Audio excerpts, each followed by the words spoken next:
Halo Sobat Bola Mania, kembali lagi di BRC Official. Ada kabar menarik nih mengenai bursa transfer Persebaya Liga 1 2022, petinggi bajul ijo bicara peluang Egy Maulana Fikri gabung. Update bursa transfer Persebaya Surabaya di Liga 1 2022 hingga 2023 sedang ramai diperbincangkan. Tim berjuluk Bajul Ijo ini dipastikan akan belanja pemain menyambut putaran kedua pada Januari 2023. Bursa transfer Persebaya Surabaya sedang berjalan setelah kompetisi Liga 1 2022 hingga 2022 putaran pertama selesai pada 24 Desember 2022. Nama Egy Maulana Fikri dirumorkan banyak pendukung Persebaya, bonek yang bisa saja merapat. Bonek mendorong Persebaya untuk memboyong Egy Maulana Fikri pada Liga 1 2022 hingga 2023 Juetran kedua, setelah penyerang timnas Indonesia itu putus kontrak dengan salah satu tim Eropa. Ram Surahman pun berbicara terkait rumor Egy Maulana Fikri gabung ke Persebaya di Liga 1 2022 Break 2203 putaran kedua.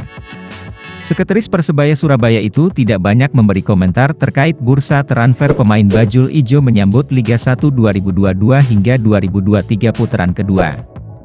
Ya, saya mengikuti dan dengar isu itu, Egy gabung Persebaya, sebut Ram Surahman saat ngobrol bersama Surya Co.id dalam suatu kesempatan.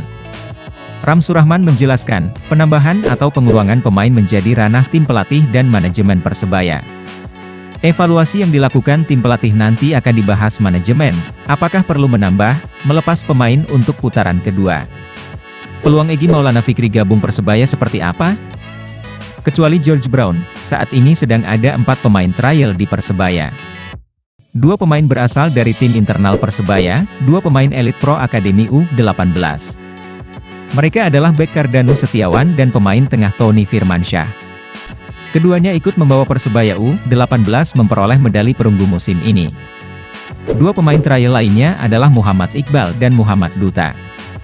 Mereka pernah berseragam Persita Tangerang di Liga 1 musim lalu. Pelatih Persebaya, Aji Santoso berkomentar soal kebutuhan tim menyambut kompetisi Liga 1 putaran kedua. Ia tidak mensyaratkan pada posisi tertentu. Apalagi ia menyebut semua lini di dalam tim akan dievaluasi. Sebenarnya kalau ada pemain yang menurut saya bagus, entah itu pemain belakang, depan, atau gelandang, gak ada masalah, aku Aji Santoso. Pelatih asal Malang ini senang jika ada pemain dua dengan kualitas bagus. Apalagi kalau ini pemain muda bisa untuk investasi jangka panjang, jadi gak ada masalah posisi apapun, tutur Aji Santoso. Meski Aji Santoso tidak memungkiri menaruh harapan bisa menemukan pemain di posisi striker, posisi yang saat ini menjadi masalah penting di dalam tim. Putaran pertama musim ini, produktivitas gol Persebaya kurang baik, mencetak 19 gol dari 17 laga yang dijalani, dengan sebaran gol merata dari pemain depan hingga belakang. Silvio Junior, striker asing Persebaya yang diharapkan menjadi lumbung gol masih belum menemukan sentuhan terbaik.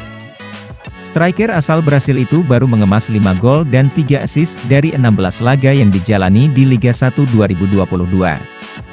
Memang kalau saya menemukan pemain depan bagus ya akan sangat baik, terang ex-pelatih Persela Lamongan ini. Nah itu dia Sobat Bola Mania untuk update kabar kali ini, bagaimana pendapat kalian Sobat? Tulis pendapat kalian di kolom komentar ya Sobat dan jangan lupa untuk like, comment, and subscribe.